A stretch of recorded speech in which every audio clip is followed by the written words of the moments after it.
Halo, assalamualaikum warahmatullahi wabarakatuh. Kita jumpa lagi.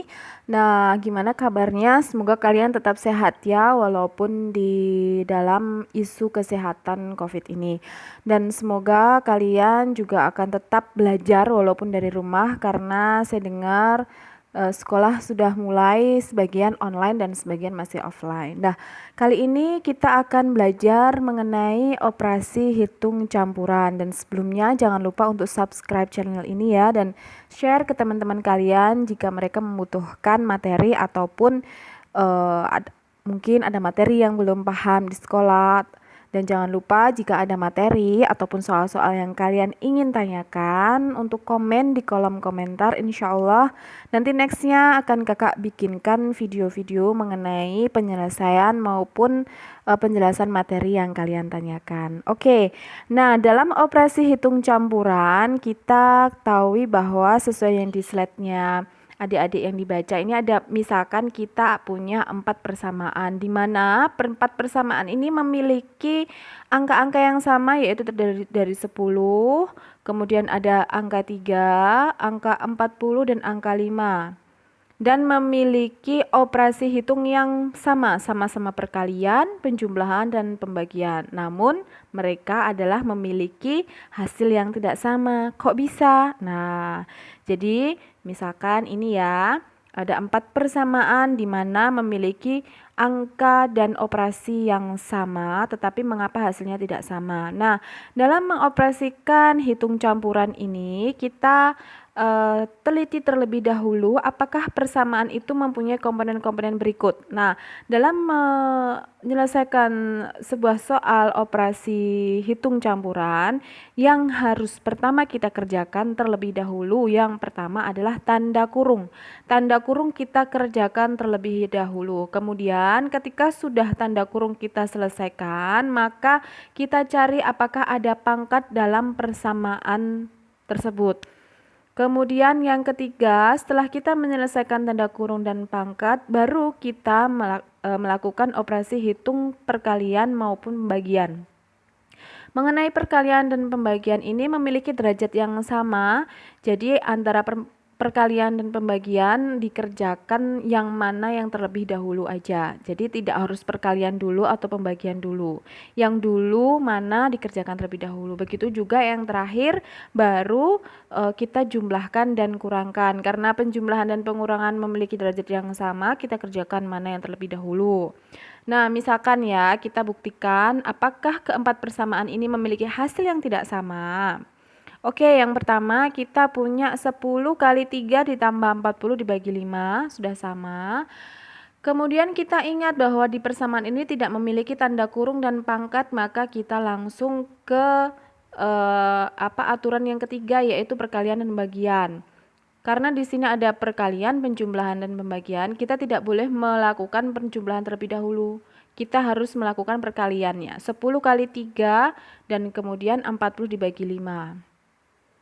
Nah, 10 kali 3 di sini adalah 30, kemudian dijumlahkan, kita geser ke sini, 40 dibagi 5 sama dengan 8, baru kita jumlahkan 30 ditambah 8, hasilnya adalah 38. Oke, coba kita periksa persamaan yang kedua, yaitu 10 dikali dalam kurung 3 ditambah 40 dibagi 5. Nah, kalau persamaan yang kedua ini, kita justru diharuskan untuk mengerjakan yang penjumlahan dulu. Bukan karena penjumlahannya, tetapi ada tanda kurung di sini. Kita tahu bahwa aturan yang pertama yang tanda kurung. Ya, tanda kurung kita kerjakan terlebih dahulu sebelum perkalian maupun pembagian, karena tanda kurung memiliki derajat yang paling tinggi. Yaitu kita geser aja 10 dikali 3 ditambah 40, 43, kemudian dibagi 5. Nah, baru yang seperti ini. Kalau saya pribadi, ini saya hitung yang awal. Jadi 10 dikali 43 yaitu 430 baru dibagi 5. Kita lihat hasilnya apakah sama dengan 38. Nah, hasilnya berbeda ya, yaitu 86.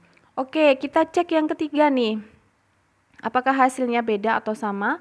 10 dalam kurung 10 dikali 3 ditambah 40 tutup kurung dibagi 5.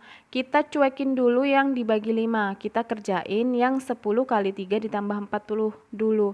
Nah, dalam tanda kurung ini jangan bingung ya, yang mana yang dikerjakan terlebih dahulu. Tetap dalam suatu urutan, karena di sini tidak ada pangkat, maka kita langsung ke aturan ketiga, yaitu perkalian dan pembagian. Antara perkalian dan penjumlahan, perkalian memiliki derajat yang lebih tinggi sehingga perkalian dikerjakan terlebih dahulu.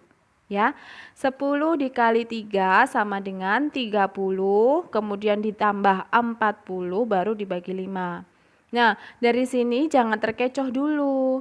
Kalian harus ingat bahwa di sini tadi masih ada tanda kurung. Biasanya anak-anak itu lupa menaruh tanda kurung di sini. Nah, itu kesalahannya, mereka membagi dulu baru dijumlah. Karena di sini masih ada tanda kurung, maka kita jumlahkan terlebih dahulu. Baru dibagi 5. 30 dibagi 40 sama dengan 70 dibagi 5. 70 dibagi 5 sama dengan 14. Wah, ternyata berbeda ya. Coba kita cek yang terakhir. 10 kali 3 ditambah 40 dibagi 5. Nah, ini kurungnya tinggal digeser aja nih. Tinggal taruh di sini. Kita biarkan dulu 10 kalinya. Kemudian kita kerjakan 3 ditambah 40 dibagi 5. Sama, karena pembagian lebih tinggi derajatnya dibandingkan penjumlahan, maka kita kerjakan 40 dibagi 5 dulu. 10 dikali 3 ditambah 40 dibagi 5 sama dengan 8 ya.